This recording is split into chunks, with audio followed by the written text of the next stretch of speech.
This is the fairy tale story of the Little Mermaid. It is brought to you by Stories to Grow By. Far out in the sea where the water is very deep, the Sea King ruled the undersea world. In the deepest spot of the sea was his castle. The walls were made of blue coral. On the roof were shells that opened and closed when the water passed by. And that is where the Sea King lived with his mother and 4 daughters, each one born a year apart. The youngest of the 4 princesses was the Little Mermaid. She spent much of her time swimming to the ships that had fallen to the bottom of the sea. The ships held treasures from the world above. She would fill her arms and set up her collection here and there. All the while she would sing.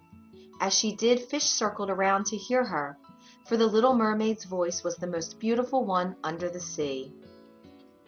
The girls knew that when they turned 15, they could swim up to the surface for the first time. It would be a long time that the Little Mermaid had to wait, as she was the youngest. So she made her grandmother tell her all about life up on land, tales about ships and towns, and every bit of stories about humans that she knew.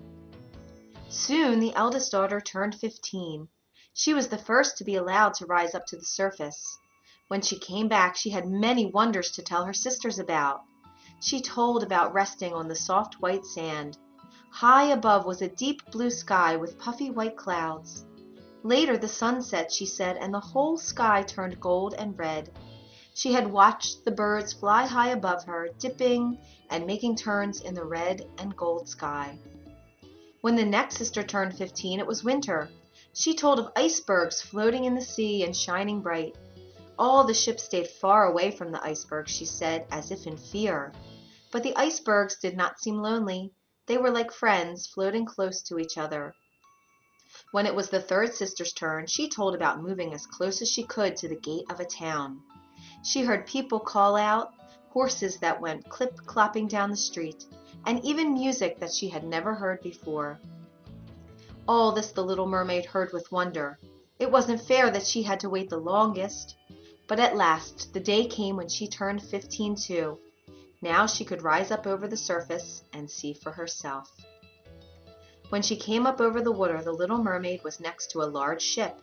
On the ship, beautiful music was playing. Sailors were dancing on the deck.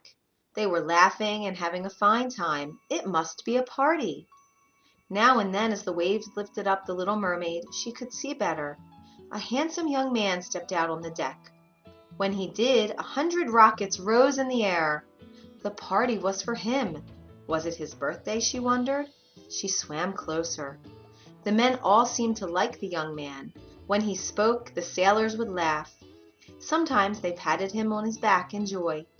Once that made his crown fall off. The men laughed and picked it up. "A crown," said the Little Mermaid. "He must be a prince."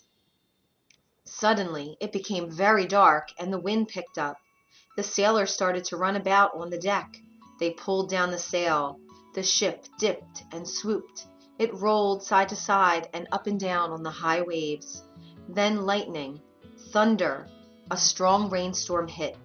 The poor ship started to tip on the rough waves. It was so dark that the Little Mermaid could see nothing. Then lightning lit up the sky, and she could see the young prince on deck. He seemed to be the only one still there. He was working hard to keep the ship afloat. He was throwing ropes out to his men who had jumped. But then, all at once, the waves got very high, and the ship started to tip over. The prince was flung to the side of the ship and thrown overboard. Down into the sea he fell. He dropped very fast. What was the Little Mermaid to do? She knew that human beings cannot live under the water. She reached out and was able to grab his shirt. Then she swam up to the surface as fast as she could. At last she could pull his head above the water. There the two of them floated as the waves rose and fell. By morning the storm had passed, yet the prince was as still as he had been all night. From far off the Little Mermaid saw tops of hills. "Land," she said. She swam to the shore, pulling him behind her. It was not easy to pull the young man up onto the dry sand, but she did it. Was he dead? She sang a sad song. All of a sudden, the prince started to move. "Oh, are you all right?" she asked and touched his forehead. Just then, she heard